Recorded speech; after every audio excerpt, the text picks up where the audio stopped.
எங்க ஆசீர்வாதம் கிடைக்கும்?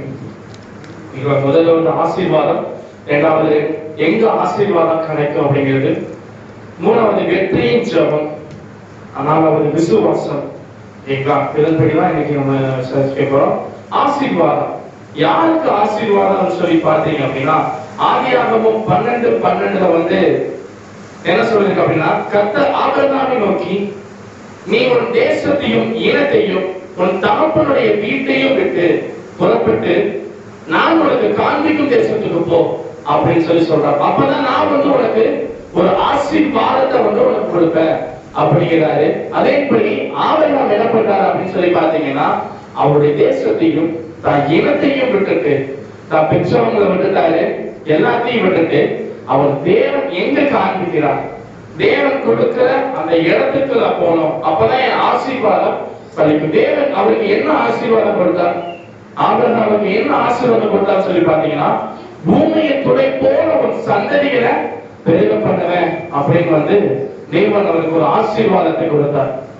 அதன்படி செய்தார். அதன்படி இயேசுப்பா வந்து அவருக்கு செய்யணும், தேவன் அவருக்கு செய்யணும் அப்படின்னா, ஆபிரகாம் எப்படிப்பட்டவரா இருந்தார் அப்படின்னு சொல்லி பாத்தீங்க அப்படின்னா, தேவன் கொடுக்கிற ஆசீர்வாதங்கள் நம்ம வர வேணும்னா அவருடைய வார்த்தைக்கு நம்ம கீழ்ப்படிய வேண்டும். அப்படிதான் ஆபிரகாம் கீழ்ப்படிச்சாரு, பொறுமையா காத்து இருந்தாரு. அப்படி காத்து இருக்கும் போதுதான் தேவனுடைய ஆசீர்வாதங்கள் அவர் மேல வந்துச்சு. நம்ம கீழ்ப்படியும் போது நம்ம மேல இருக்கிற ஆசீர்வாதம், நம்ம கீழ்ப்படியாமல் இருக்கும் போது ஆசீர்வாதம் எப்படிப்பட்ட ஆசீர்வாதம் ஆகும் அப்படின்னா தாமதமாகும். அவர் கொடுக்கப்பட்ட ஆசீர்வாதங்கள் நம்மளுக்கு ஒன்றால் பலிக்கணும், நல்லபடியா நடக்கணும்னு சொல்லி பாத்தீங்கன்னா, தேவனுடைய வார்த்தைக்கு நம்ம முதலாவதாக கீழ்ப்படிதல் வேண்டும். கீழ்ப்படிதல் அப்படின்னு சொல்லும் போது என்ன எப்படிப்பட்ட இதா இருக்கு, எப்படிப்பட்ட ஆசீர்வாதமா இருக்குன்னு சொல்லி பாத்தீங்கன்னா, நாம அவருக்கு கீழ்ப்படித்தா எப்படிப்பட்ட ஆசீர்வாதங்கள் நம்ம மேல் வரும் அப்படின்னு பாத்தீங்கன்னா, சங்கீதம் 121 சொல்லப்பட்ட ஆசீர்வாதங்கள். சங்கீதம் 121 1 - 8 வரை உள்ள ஆசீர்வாதங்கள். எனக்கு ஒத்தாசி வரும் பருவங்களுக்கு இடையாக என் கண்களை ஏறெடுக்கிறேன் அப்படிங்கிற ஒரு சில ஆசீர்வாதங்கள் அதுல இருக்குது. சாரி, 121 அவர் நமக்கு ஒத்தாசையா இருக்கிறார். எனக்கு ஒத்தாசை வரும் பர்வதங்களுக்கு நேராக என் கண்களை ஏறெடுக்கிறேன். வானத்தையும் பூமியும் உண்டாக்கின கர்த்தரிடத்திலிருந்து எனக்கு ஒத்தாசை வரும். ஆமென். அந்த வசனம் முழுவதும் பாத்தீங்கன்னா 121 முழுவதும் நம்ம அவருக்கு கீழ்ப்படிஞ்சா அவர் என்னவா இருக்கிறார், நம்மளுக்கு ஒத்தாசையா இருக்கிறார், அவர் நம்மை காக்கிறார், அவர் நமக்கு நிழலா இருக்கிறார், அவர் நம்மை சேதப்படுத்தாமல் அவர் நம்மை கண்மணி போல பாதுகாக்கிற தேவனா இருக்கிறார். முதலாவதாக அவருடைய வசனங்களுக்கு, அவர் சொல்லப்பட்ட வாக்கு தத்தங்களுக்கு நம்ம கீழ்ப்படியும் போது இது முதற்கொண்டு எந்தத்தையும் காப்பார் என்று வேதம் சொல்லியிருக்கிறது. உபாகமம் 28 சொல்லப்பட்ட ஆசீர்வாதங்கள் நான் அவருக்கு கீழ்ப்படிச்சோம் அப்படின்னா எப்பேற்பட்ட ஆசீர்வாதங்கள் சொல்லி பார்த்தீங்கன்னா, உபாகமம் 28 1-12 வரை அதுல இருக்கிற ஆசீர்வாதங்களும் நமக்காக தேவன் கொடுக்கப்பட்டா இருக்கிறார். சாமுவேலை பற்றி நீங்க தெரிஞ்சுக்கணும் அப்படின்னா, அவர் தேவனுடைய சத்தத்திற்கு ஒரு செவி கொடுத்தார். எப்பேற்பட்ட வார்த்தைக்கு அவர் செவி கொடுக்கிறாரோ, நாம எப்படி தேவனுடைய வார்த்தைக்கு செவி கொடுக்கிறோமோ அப்பேற்பட்ட ஆசீர்வாதங்கள் நம்ம தலையின் மேல வர தேவன் உதவி செய்வார். அதேபடிதான் நீதிமொழிகள் 10:22 சொல்ல பாத்தீங்கன்னா, கர்த்தருடைய ஆசீர்வாதமே ஐஸ்வர்யத்தை தரும். ஆசீர்வாதம் மட்டும் இல்ல, அவர் ஐஸ்வர்யத்தையும் தருகிற தேவனா இருக்கிறார். நம்ம ஆசீர்வாதத்தால நமக்கு எல்லாம் நலமானதான எல்லாமே தன்னால் நடக்கும். அவருடைய ஆசீர்வாதம் நமக்கு இருந்துச்சு அப்படின்னா அவருடைய நமக்கு வந்து எப்பேற்பட்ட தடை இருந்தாலும் அந்த தடைகள் நீங்கும், நம்முடைய பாடுகள் நீங்கும், நம்முடைய கண்ணீர் மாறும், நம்முடைய தரித்திரம் நிலைகள் மாறும். நம்முடைய ஆசீர்வாதம் நம்ம எப்போதும் அவருடைய வார்த்தைக்கு கீழ்ப்படிச்சோம் அப்படின்னா அவர் நம்மை ஆசீர்வதிக்கிற தேவனா இருக்கிறார். அந்த ஆசீர்வாதங்கள் நிமித்தமாக நம்மளுக்கு ஐஸ்வர்யத்தையும் தருகிற தேவனா இருக்கிறார். இப்ப ஆசீர்வாதம் கிடைச்சிருச்சு. ஆனா எங்க ஆசீர்வாதம் கிடைக்கும் சொல்லி பார்த்தீங்க அப்படின்னா, சங்கீதம் 121:2 சொல்லி இருக்கிறது, வானத்தையும் பூமியும் உண்டாக்கின கர்த்தரிடத்திலிருந்து எனக்கு ஒத்தாசை வரும். எங்க இருந்து அப்படின்னா, வானத்தையும் பூமியும் உண்டாக்கின கர்த்தரிடத்திலிருந்து தான் நம்மளுக்கு ஆசீர்வாதத்தை வந்து தருகிற தேவனா இருக்கிறார். நம்மளுக்கு ஒத்தாசையா இருக்கிறார். பாடுகள் மத்தியிலும் அவர் நமக்காக ஒத்தாசையா இருக்கிறார். எப்படி மோசேக்கு ஆரோன் ஒத்தாசையா இருந்தாரோ, இஸ்ரேல் மக்களை வந்து கூப்பிட போகும்போது மோசே சொன்ன ஒரே வார்த்தை என்ன வார்த்தை அப்படின்னா, நான் வந்து மந்த நாவு, எனக்கு பேச்சு வராது, நான் எப்படி வந்து அவன்கிட்ட பேச போறேன், நான் எப்படி வந்து பார்வோனிடத்துல பேச போறேன், நான் பேசினா திக்கி பேசுவேன், ஆனா நான் எப்படி வந்து இது பண்ணணும், எப்படி மக்களை கூட்டிட்டு வருது அப்படின்னு சொல்லும்போது தேவன் சொன்ன வார்த்தைகளா, உனக்கு துணையாக ஆரோனை நான் அனுப்புகிறேன் அப்படின்னு வந்து தேவன் சொல்லிடுறார். அதே போல நம்ம வாழ்க்கையிலும் சரி, எப்பேற்பட்ட பாடுகள் வந்தாலும் தேவன் நம்மளுக்கு துணையா இருக்கிறார். ஆரோனாக தேவனே நம்மளுக்கு துணையாக வரார். நம்ம பாடுகள் மத்தியிலும் சரி, ஒதுக்கப்பட்ட நிலையிலும் சரி, தேவன் நம்மளுக்கு துணையாக இருக்கிறார். ஒத்தாசை மாத்திரம் இல்லை, நமக்கு ஆசீர்வாதமும் நமக்கு உண்டு. எங்க ஆசீர்வாதம் இருக்குன்னு சொல்லி பார்த்தீங்கன்னா, அவர் வானத்தையும் பூமியும் உண்டாக்கின கர்த்தரிடத்திலிருந்து நம்மளுக்கு ஒத்தாசை தருகிற தேவனா இருக்கிறார். அவன் சங்கீதம் 134:2-3 சொல்லிருக்குது, உங்கள் கைகளை பரிசுத்த ஸ்தலத்திற்கு நேராக எடுத்து கர்த்தரை ஸ்தோத்திரியுங்கள். அவன் கர்த்தர் வானத்தையும் பூமியை உண்டாக்கின கர்த்தர் சீயோனிலிருந்து உண்மை ஆசீர்வதிப்பாராக. உங்களுடைய கைகளை நீங்க மனுஷனுக்கு நேரா இல்ல, பரலோகத்தில் இருக்கிற தேவனுக்கு நேராக நீங்க கைகளை உயர்த்தும் போது அவர் உங்களை சீயோனிலிருந்து உங்களை ஆசீர்வதிக்கிற தேவனா இருக்கிறார். அவர் நம்மை ஆசீர்வதிக்கிற தேவன். இரண்டாவதாக ஆசீர்வாதம் வரணும்னா நாம அவரை தேட வேண்டும். ஏன் அவரை தேட வேண்டும் சொல்லி பார்த்தீங்கன்னா, 2 கொரிந்தியர் 5:21 சொல்லிருக்குது, நாம் அவருக்கும் தேவனுடைய நீதியாக்கும்படி பாவமறியாத அவரை நமக்காக பாவமாக்கினார். இப்போ உலக பிரகாரம் பார்த்தோம் அப்படின்னா, நம்ம ஒரு தப்பு பண்ணிட்டோம்னு வச்சுக்கோங்க, நம்ம தெரியாம ஒரு தப்பு பண்ணிட்டோம். நம்ம வீட்லயே சரி, நம்ம அண்ணன் தங்கச்சி இருக்கிறாங்க, அண்ணன் தம்பி இருப்பாங்க, நம்ம தெரியாம ஒரு தப்பு பண்ணிட்டோம்.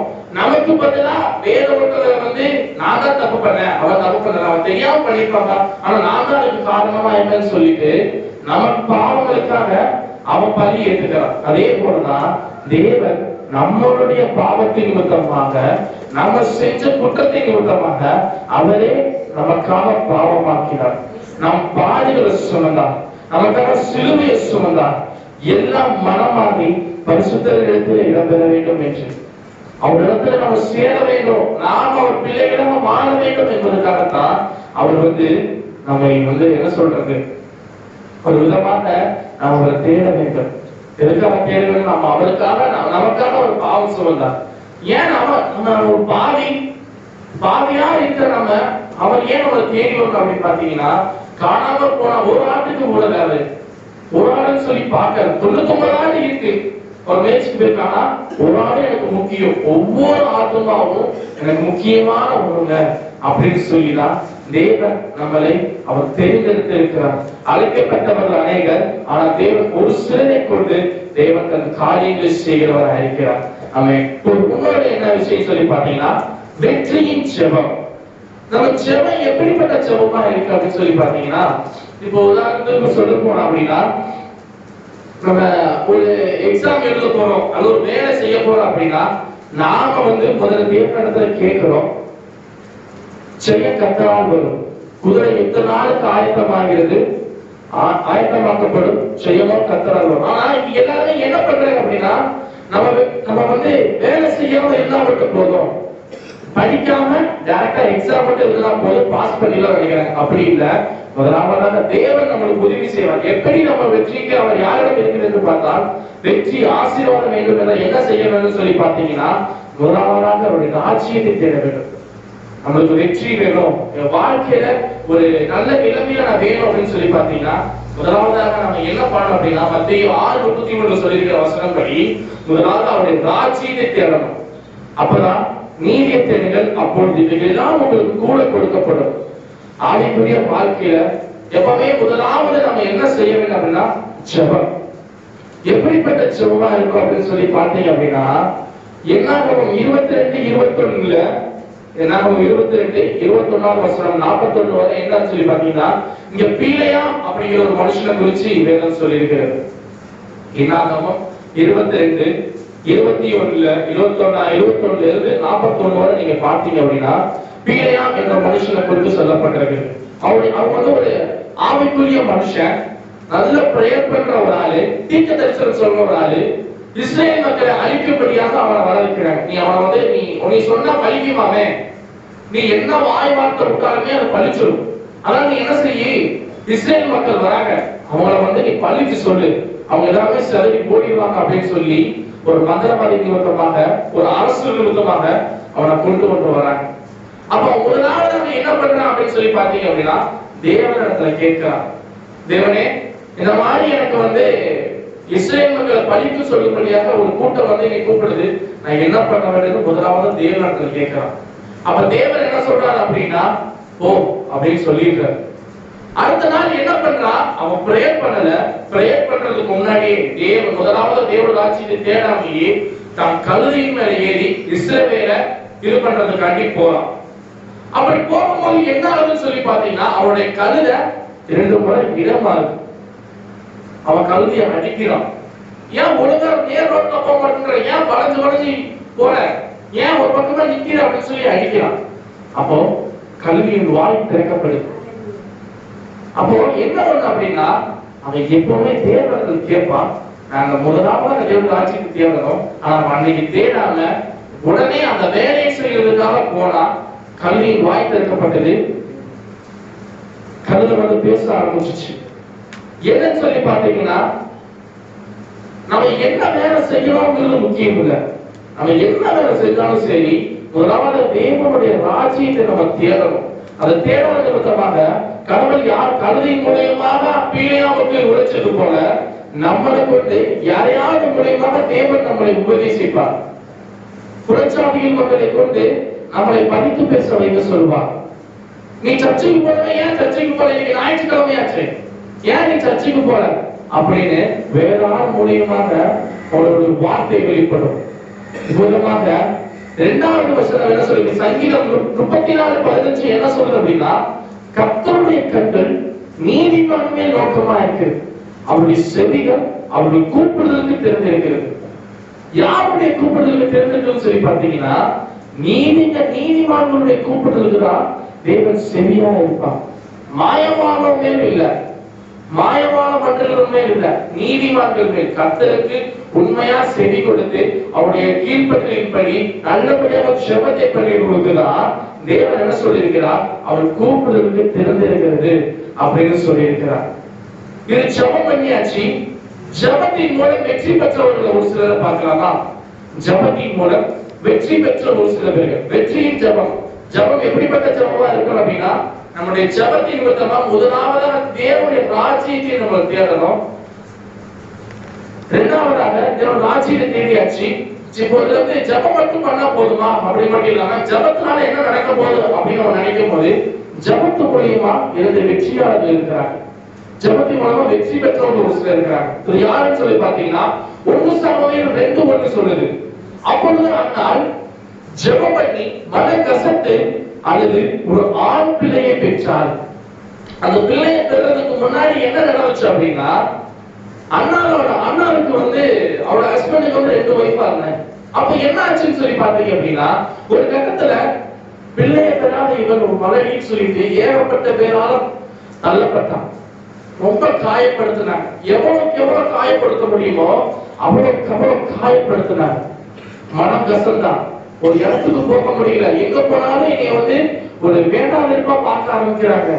நான் எந்த காரியம் பண்ணாலும் என்னை குத்தங்களை சொல்றாங்கன்னு சொல்லிட்டு ஒரு ஆலயத்திற்குள் போய் தேவனுடைய சன்னதிக்கு அமர்ந்து ஒரு ஒப்பு கொடுப்பின் செபமாக மன கசந்து அழுது, தேவனே எனக்கு ஒரு பிள்ளையை கொடுத்தீங்க அப்படின்னா அந்த பிள்ளையை நான் வந்து உமக்கென்று ஊழியம் செய்ய அர்ப்பணிக்கிறேன் அப்படின்னு சொல்லி ஒரு ஒப்பு கொடுப்பின் செபத்தை பண்ணுகிறார். அது நிமித்தமாக ஒரு சிறந்த மகனை பெற்றார். சாமுவேல் என்ற ஒரு சிறந்த ஒரு தீர்க்கதரிசியை அவர் பெற்றார். ஒரு ஜெபம் பண்றோம் அப்படின்னா அந்த ஜெபம் எப்படிப்பட்ட ஜெபமா இருக்கணும்? நம்முடைய ஜெபத்தின் நிமித்தமாக அவர்களுடைய கூக்குரலை கேட்கிற தேவனா இருக்கிறார். உண்மையாய் அவருக்கு நம்ம ஜெபித்தோமானால், உண்மையாய் மனதின் உள்ளத்தின் ஆழத்தில் நம்ம ஜெபித்தோமானால் நம்முடைய பல விரைகளுக்கு பல அடைக்கப்பட்ட கதவுகள் திறக்க முடியாத தேவன் வழிவகுக்கிறார். இப்ப கூட என்னைய கூட பாத்தீங்க அப்படின்னா, நான் காலேஜ் யூஜி படிக்கும் போது பாத்தீங்கன்னா 18 அரியர் வச்சிருந்தேன். ஒரு அரியர் 2 அரியர்னாலே எங்கேயுமே வேலை கிடைக்காது. 18 அரியர் வச்சிருந்தேன். எல்லா பாடங்களையும் ஃபெயிலு. எல்லா பாடத்திலையும் ஃபெயிலு. என்னால ஒண்ணும் பண்ண முடியல. ப்ரெஷர் வேற. இன்னும் எல்லா பாடத்திலும் எல்லா பாடமும் ஃபெயில் வருது. எப்படிதான் பாஸ் பண்ணுவேன்? நான் எப்படிதான் படிக்கிறது? ஏதோ ஒரு பாடத்துல வெற்றி பெற்றா, ஒரு பாடத்துல பாஸ் பண்ணா போதும். ஆனா எல்லா பாடத்திலும் நான் ஃபெயில் ஆயிட்டேனே. நான் எப்படி எஸ்எஃப்ஐ இது பண்ண வரும்போது எனக்கு எல்லாரும் சொன்ன ஒரே பதில், போய் ஜெபம் பண்ணு. நம்முடைய ஜெபத்தினால என்ன நடக்கும்னு சொல்லி பாத்தீங்கன்னா, தாமதமாகும். ஆனா நடக்க வேண்டிய நேரத்துல கரெக்டான சரியான நேரத்துல அந்த ஜெபம் கேட்கப்படும். அரியர்ஸ் ரொம்ப வச்சுட்டு ஃபீஸும் கட்டியாச்சு. 2500 ரூபாய் நான் வாழ்நாள்ல அப்ப கட்டாத ஃபீஸ் 2000 ரூபாய் கட்டியாச்சு. ஃபீஸ் கட்டியாச்சு. அவ்வளவுதான் போய் ஃபீஸ் கட்டியாச்சு. நீ எல்லா எக்ஸாமும் பண்ணி ஃபர்ஸ்ட்ல இருந்து எழுதுனாதான் பாஸ் பண்ணுவேன்னு சொல்லிட்டாங்க. முடியல. நான் காலேஜ் போக முடியல. பேசாம காலேஜ் நிப்பாட்டிக்கலாமா, படிப்ப பாதையை நிப்பாட்டிக்கலாமா, என் கூட சேர்ந்தவங்க நல்லா படிக்கிறாங்க, என்னால வந்து படிக்க முடியல அப்படின்னு சொல்லிட்டு ஒரு நாள் அழுத. ஜெபம் பண்ணும் போது அழுது ஜெபம் பண்ண ஆரம்பிச்சேன். ஒவ்வொரு நாள் அழுது ஜெபம் பண்ண ஆரம்பிச்சேன். ஜெபத்தின் மிகுதியோட கொரோனான்னு ஒண்ணு வந்துச்சு. அந்த கொரோனால என்ன நடந்துச்சுன்னு சொல்லி பாத்தீங்க அப்படின்னா, அது நான் ஜெபிச்சதுனால என்ன ஆச்சு என்னன்னு தெரியல. அது மற்றவங்களுக்கு வந்து அது என்னமோ வந்து ஒரு நோயா கருதப்பட்டுச்சு. ஆனா எனக்கு அது சந்தோஷமா தான் இருந்துச்சு. அந்த கொரோனா வந்ததுனால 18 அரியர் கிளியர் பண்ணி விட்டாங்க கவர்மெண்ட். பாஸ் பண்ணேன். எப்படா 18 அரியர் எப்படி கிளியர் பண்ணே தெரியாம பாஸ் பண்ணேன். அதுக்கப்புறம் பார்த்தா என்ன சொன்னாங்க, 18 அரியர் கிளியர் ஆச்சு சொல்லி சந்தோஷப்பட்ட கொஞ்ச நாளே என்னாச்சு அப்படின்னா ஜெபத்தை விட்டுட்டேன். அதான் ஜெபம் பண்ணி பாஸ் பண்ணல, இனி எதுக்கு நான் இருக்கணும்னு சொல்லிட்டு அடுத்த ஆப்பு பின்னாடியே வந்துச்சு. பாஸ் பண்ணதெல்லாம் கிடையாது. கவர்மெண்ட் பாஸ் பண்ணி விட்டு யாருமே பாஸ் கிடையாது. எக்ஸாம் எழுதுனால பாஸ் பண்ணிட்டான். போச்சு போ. நான் எப்ப ஜெபத்தை விட்டனோ அடுத்த ஏசப்பா பின்னாடியே எனக்கு வந்து ஒரு செய்வனை வச்சு விட்டாங்க அப்படின்னு சொல்லிட்டு உட்காந்து மறுபடியும் செபிக்க ஆரம்பிச்சேன். அப்பதான் ஆன்லைன் எக்ஸாம் ஒன்று கொண்டு வந்தான். நம்ம நெட்லயே கொஸ்டின் பேப்பர் வந்து வீட்டுல உட்காந்து எக்ஸாம் எழுதி அனுப்புனா போதும். அந்த மாதிரி வந்துருச்சு. அப்பாதான் இனிமேலாவது ஜெபத்தை விடாம ஜெபத்தை பண்ணிக்கிட்டே இருக்கணும்னு சொல்லிட்டு ஜெபத்தை பண்ணிக்கிட்டே இருந்தேன். எழுதுன 18 எக்ஸாமையும் ஆண்டவர் பாஸ் பண்ண வச்சார். நானே இது பண்ணத ஆண்டவர் பாஸ் பண்ண வச்சார். அப்போ ஜெபத்தினால எனக்கு மாத்திரம் வெற்றி இல்லை. ஜெபம் பண்ணா யாருக்கும் எல்லாத்துக்கும் கூட வெற்றிகள் வரும். வாழ்க்கையில நிம்மதியான ஒரு வாழ்வை கத்த தருகிற தேவனா இருக்கிறார். உலகமாக இஸ்ரேல் மக்கள் வந்து கூக்குரல் இருக்கிறாங்க. கிட்டத்தட்ட ரொம்ப வருஷமா வந்து அழுது ஜெபம் பண்றாங்க. இப்ப விடிவு காலம் வந்துடுமா, அப்ப விடிவு காலம் வந்துடுமா. ஒரு கட்டத்துல அந்த கூக்குரல், அவங்க அழுத கூக்குரல் வந்து பரலோகத்தில் இருக்கிற தேவன் இடத்துல கேட்கப்பட்டுச்சு. அப்போ மோசே என்கிற ஒருத்தரை கொண்டு அவங்களை விடுதலை பண்ணினார். நம்மளுடைய அழுகையின் சத்தம் கூட உண்மையா செபிச்சோமானால் அவரிடத்துல நம்முடைய சத்தம் கேட்கும். நம்முடைய சத்தம் கேட்டுச்சு அப்படின்னா நம்முடைய பாடுகள் இருந்தும், நம்ம எப்பேற்பட்ட வியாதியில் இருந்தும், நம்முடைய குடும்ப தரித்திரையில் இருந்தும் விடுதலை பண்ணுகிற தேவனா இருக்கிறார். ஆமென். இன்னொரு கூட என்ன சொல்றது பாத்தீங்க அப்படின்னா 2 நாளாகவும் 7:14 நம்ம எப்படி முதல்ல ஜெபம் பண்ண வேண்டும், நம்ம எப்படி முதல்ல ஜெபம் பண்ண வேண்டும் சொல்லி பாத்தீங்கன்னா, இப்போ வந்து ஜெபம் எப்படி பண்ணணும்னு சொல்லி பார்க்கறோம். ஜெபம் பண்ணணும்னு பார்த்தோம், ஜெபத்தின் மூலமா வெற்றி பெற்றவங்களை பார்த்தோம். சரி, நம்ம எப்படி ஜெபம் பண்ணணும், நாம எதுக்காக ஜெபம் பண்ணணும், எப்படிப்பட்ட ஜெபமா பண்ணணும்னு சொல்லி பார்த்தீங்க அப்படின்னா வாசிக்கலாமா? 2 நாளாகவும் 7:14. நாமம் தரிக்கப்பட்ட என் ஜனங்கள் ஆமென். தங்களை தாழ்த்தி ஜெபம் பண்ணி என் முகத்தை தேடி தாங்கள் கொள்ளாத வழிகளுக்கு திரும்பினார். இப்பொழுது பரலோகத்திற்கு நான் கேட்டு அவர்கள் பாவத்தை மன்னித்து அவர்கள் தேசத்திற்கு சேமத்தை கொடுப்பேன். ஆமென். என் நாமம் தரிக்கப்பட்ட ஜனங்கள் முதலாவது என்ன சொல்றாங்க அப்படின்னா அவருடைய முகத்தை நம்ம பார்க்கணும். முதலாவது அவருடைய முகத்தை பார்க்கணும். அவருடைய முகத்தை பார்க்கும்போது இரண்டாவதான விஷயம் என்னன்னா ஆட்டோமேட்டிக்கா நம்ம கிட்ட இருக்கிற பொல்லாத வழிகள் எல்லாம் அப்படியே அகன்று போக ஆரம்பிக்கும். மூணாவது விஷயம் பார்த்தீங்க அப்படின்னா பரலோகத்தில் இருக்கிற அவருடைய ஜெபத்தை கேட்டு நம்முடைய பாவத்தை மன்னிக்கிறார். நம்ம பாவத்தை மட்டும் இல்ல, நம்ம குடும்பத்துக்கு ஒரு சேமத்தையும் தருகிற தேவனா இருக்கிறார். இந்த சமயத்துல சொல்லி பாத்தீங்க அப்படின்னா இங்க யாரோட ஒப்பிடலாம் சொல்லி பாத்தீங்கன்னா அண்ணாரோட ஒப்பிடலாம். அந்த ஜெபத்தை அவ வந்து குடும்பத்தால புறக்கணிக்கப்பட்டா. முதலாக தேவனுடைய முகத்தை பார்த்தா. அவ பார்த்ததுனால அவளுடைய கர்ப்பம் திறக்கப்பட்டுச்சு. அந்த கர்ப்பம் திறக்கப்பட்டதுனால அவ எப்பேற்பட்டவளான சொல்லி பாத்தீங்கன்னா பாவம் மன்னிக்கப்பட்டு அவளுக்கு ஒரு அழகான ஆண் பிள்ளையை கொடுத்தா. நான் ஜெபிச்ச ஜெபம் எல்லாம் வீணா போகவில்லை, நான் நினைச்ச வேலையெல்லாம் தரிசமாறவில்லை. நான் ஜெபிச்ச ஜெபம் எல்லாம் வீணா போகவில்லை, நான் நினைச்ச வேலையெல்லாம் தரிசமாறவில்லை. எப்போது எப்போது காத்து கிடந்த மனசு சத்தியத்தை பிடித்து பிடிச்சி தேடிற அந்த உசுறு. எப்போது எப்போது காத்து கிடந்த மனசு சத்தியத்தை பிடித்து பிடிச்சி தேடிற அந்த உசுறு. நான் ஜெபிச்ச ஜெபம் எல்லாம் வீணா போகவில்லை, நான் நினைச்ச வேலையெல்லாம் தரிசமாறவில்லை. அவன் நம்ம செபிச்ச ஜெபம் எல்லாம் வீணா போகல. நம்ம செபிச்ச ஜெபத்துக்கு ஒரு கண்டிப்பாக ஒரு விலை நிலச்சலை நம்முடைய அறுவடை மிகுதியாக பண்ணுகிறார். ஆமென். நீங்கள் விசுவாசம் உள்ளவர்களாய் ஜெபித்தே ஆனால் நீங்கள் எவைகளை கேட்பீர்களோ அவைகளே பெறுவீர்கள் என்று வேதம் சொல்கிறது. நீங்கள் விசுவாசத்தில் ஒரு நம்பிக்கை, விசுவாசம் என்ற நம்பிக்கை சொல்லுவாங்க. நீங்க நம்பிக்கையோட ஒரு இடத்துல உண்மையா ஜெபிச்சீங்கன்னா நீங்கள் எதை கேட்கிறீர்களோ அதை நான் உங்களுக்கு பெறுவீர்கள் என்று மத்தேயு 21:22 சொல்லியிருக்கு. நீங்க உண்மையா ஜெபிச்சு எந்த குவாலிட்டி கொடுத்தாலும் சரி, வேலை ஸ்தலத்தில் இருந்தாலும் சரி, படிப்பு விஷயமா இருந்தாலும் சரி, குடும்ப நலனுக்கானாலும் சரி, நம்ம உண்மையா ஜெபிச்சோம் அப்படின்னா நம்ம எதை கேட்கிறோமோ அதை தேவன் தருகிற ஒரு பெரிய ஆசீர்வாதமாக நம்மளுக்கு இருக்கிறது. இப்ப ஒன்றாவது விசுவாசம், கடைசி டாபிக்கான விசுவாசம். விசுவாசம் நம்பிக்கைன்னு சொல்லி பார்த்தோம். இன்னைக்கு நம்பிக்கை நம்ம முதலாவது யார் மேல நம்ம நம்பிக்கை வைக்கிறோம்? நம்முடைய நம்பிக்கை எது மேல வைக்கிறோம்? தேவன் மேல வைக்கிறோம். பெரும்பாலான மனுஷர்கள் யார் மேல நம்பிக்கை வைக்கிறாங்கன்னு சொல்லி பாத்தீங்க அப்படின்னா மனுஷங்க மேலதான் நம்பிக்கை சொல்லி ஒண்ணு வைக்கிறாங்க. ஏன் தேவன் மேல வைக்க மாட்டேங்கிறாங்கன்னு சொல்லி பாத்தீங்கன்னா ஒரு நம்பிக்கை இல்லாததான்.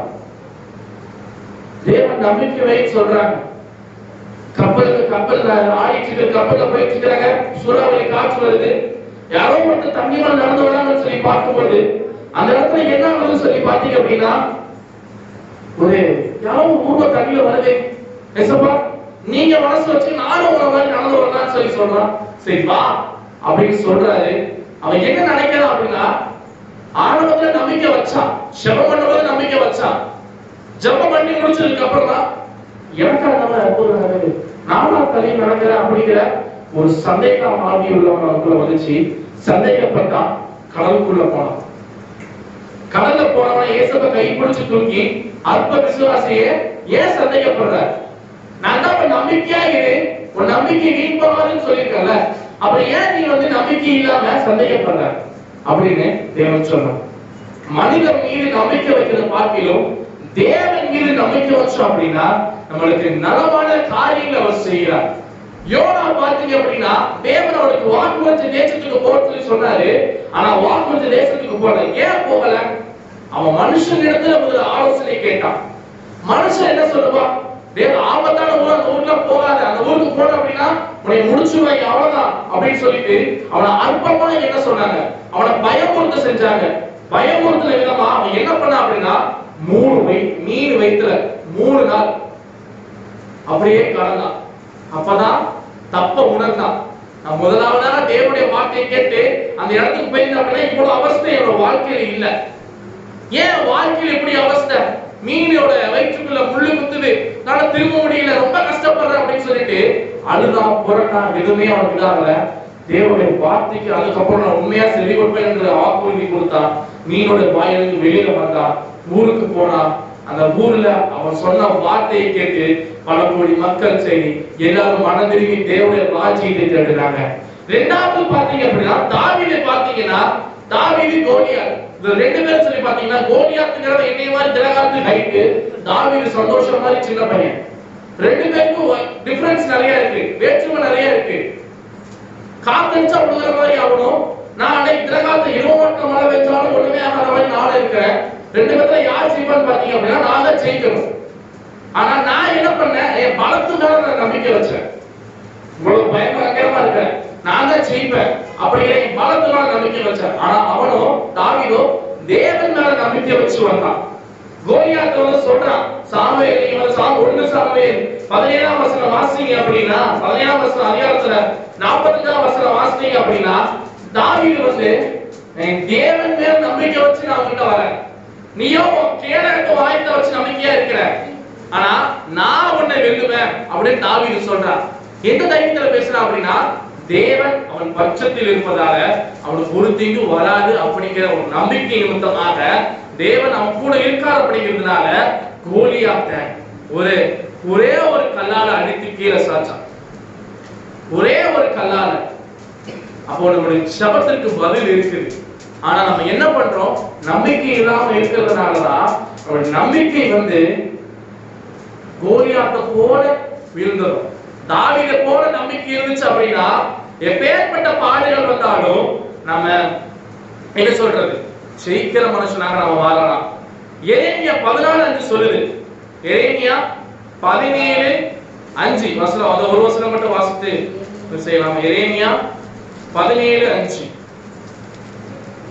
மனுஷன் மேல் நம்பிக்கை வைத்து மாம்சமானதை தன் உயர்கரத்தால் கொண்டு கர்த்தரை விட்டு விலகிற இருதயமுள்ள மனுஷன் சபிக்கப்பட்டவன் என்று கர்த்தர் சொல்கிறார். ஆமென்.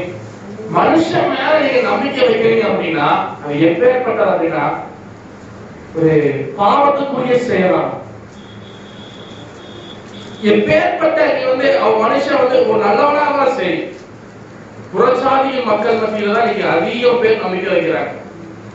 எதுக்காக சொல்லி பாத்தீங்க அப்படின்னா, நாம அவன் வந்து என்ன சொல்றது, தேவன் மேல வச்ச கொஞ்சம் லேட்டா நடக்குதுப்பா, தேவனத்தை கேட்டோம் ஆனா லேட்டா நடக்குதுப்பா, மனுஷன் உடனே செஞ்சிருவான், அதனால நம்ம மனுஷனிடத்திலே இது பண்ணுவோம்னு சொல்லி சொல்றோம். ஆனா வேதம் என்ன சொல்லுகிறது அப்படின்னா, மனுஷன் மேல் நம்பிக்கை வைத்த மாம்சத்தை குறைபலமாக்கி கொண்ட கர்த்தரை விட்டு விலகிற இருதயம் உள்ள மனுஷன் சபிக்கப்பட்டவன் என்று வேதம் சொல்லியிருக்கு. நீ எப்ப மனுஷனை வந்து பின்பற்றி போறியோ, மனுஷன் தான் செய்யறது கரெக்ட், அவன் சொல்றபடி செஞ்சாதான் என் வாழ்க்கை மாறும் அப்படின்னு சொல்லிட்டு யாரெல்லாம் போறாங்களோ அவங்களாம் சபிக்கப்பட்டவர்களும். ஆவிக்குரிய வாழ்க்கையில சபிக்கப்பட்டவர்கள் என்று வேதம் சொல்லிக்கிறது. பல சமயங்கள் நம்ம தேவனை மறந்து விடுகிறோம். உலக மனிதர்கள் நம்ம அதனாலதான் ஈஸியா நம்ம ஜெயிச்சிடுறாங்க. நம்ம தேவனை எப்ப உறுதியா பற்றி கொள்கிறோமோ அந்த சமயத்துல நம்ம கோலியாத்தை போல பெரும் பாடுகள் வந்தாலும் சரி, நம்ம துணிந்து நின்னோம் அப்படின்னா தேவனை பக்கபலமா இருந்து வெற்றி சேர்க்கிற தேவனா நினைக்கிறார். கடைசியாக நீதிமொழிகள் 16:7 இப்படியாக சொல்லி இருக்கிறது. கடைசியாக வசனம் நீதிமொழிகள் 16வது வசனம், 16வது அதிகாரம் 7வது வசனம் வாசிக்கலாமா?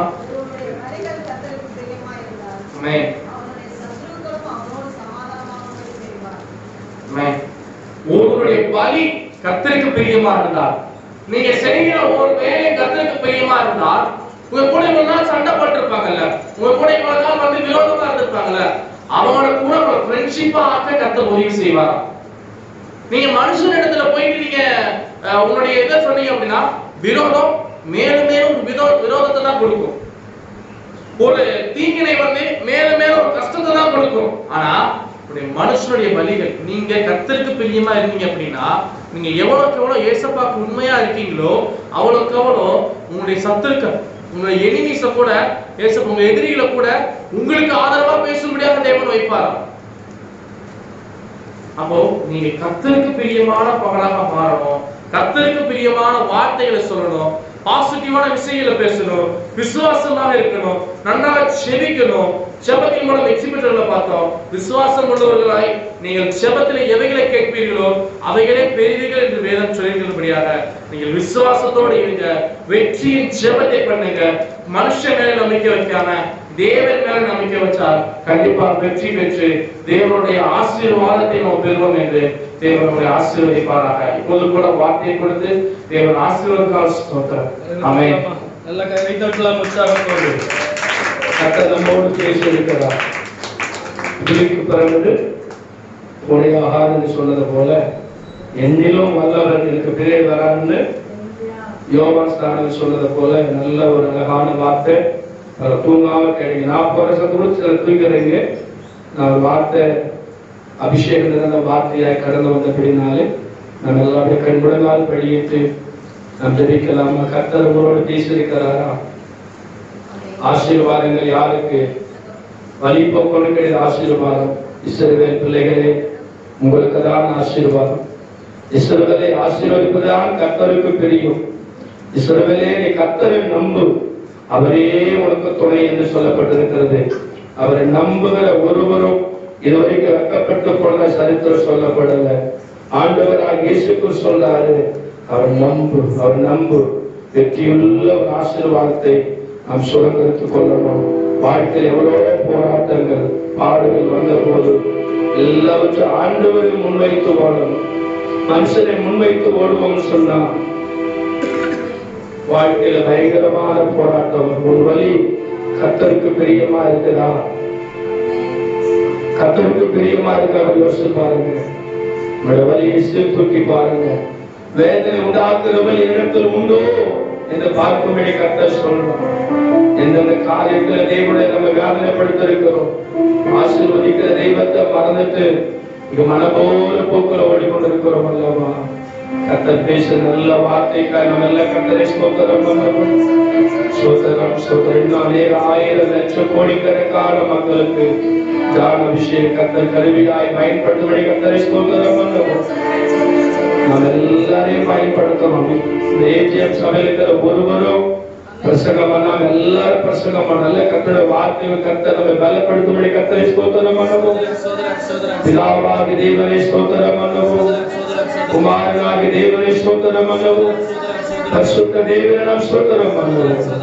மகா பரிசுத்தம் உள்ள நல்ல பிதாவே, ஆசீர்வதிக்கப்பட்ட நல்ல இந்த கடைசி வாரத்திற்காக உமக்கு நன்றி சொல்ல. உங்களான மாதம் இந்த கடைசி வாரம் வரைக்கும் கிருபைகளை தாங்குவதற்காக நன்றி சொல்லும். அந்த ஒவ்வொருவரையும் கர்த்தர் தனித்தனியா பேர் பேராய் குடும்பமாய் கிருபையின் கரம் தாங்கி நடத்தட்டும் என்று ஜெபிக்கிறோம். வரத்தடப்பட்ட மக்களை கர்த்தர் நினைக்கிறோம். மக்களை கூட்டிக் கொண்டு வா, பெரிய காரியத்தை செய்யும். ஆண்டவரும் உலக மீட்பராகிய இயேசு கிறிஸ்துவின் நாமத்தினாலே முழு சபையாய் முழு குடும்பமாய் இணைந்து ஜெபிக்கிறோம். பரிசுத்தம் உள்ள நல்ல பிதாவே, ஆமென். நம்முடைய கர்த்தராகிய இயேசு கிறிஸ்துவின் கிருபையும் பிதாவாகிய தேவனுடைய அன்பும் பரிசுத்த ஆவியின் ஐக்கியமும் கூடி வந்த நம்மோடு விசேஷமாய் கர்த்தருடைய வார்த்தையை பகிர்ந்து கொண்ட அந்த சுஜான அபிஷேகோடு வருகைப்பட்டு கிருபையும் சமாதானம் சந்தோஷம் ஆசீர்வாதம் பாதுகாப்பு தங்கியிருப்பதாக. ஆமென். ஆத்துமாவே கர்த்தரை ஸ்தோத்திரி, என் முழு உள்ளமே அவர் பரிசுத்த நாமத்தை ஸ்தோத்திரி.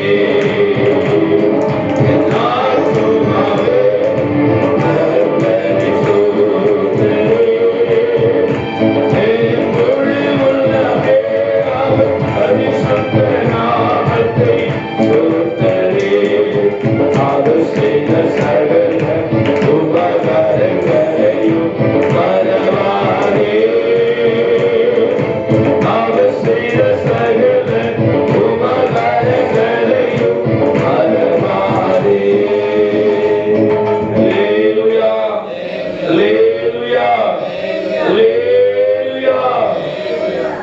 கவனத்தோடு கடந்து சென்று வாருங்கள். 1ஆம் தேதி மறந்துடாதீங்க. காலை 5 to 6 ஜெபம். திருவள்ளூருக்கு ஆராதனை இருக்கு. அதுக்கு மறக்காம வராத மக்களை இந்த வாரத்தில் போய் பாருங்க. சந்திச்சு அந்த மக்களை அழைத்து கொண்டு வாருங்கள். கர்த்தர் உங்களை ஆசீர்வதிப்பாராக.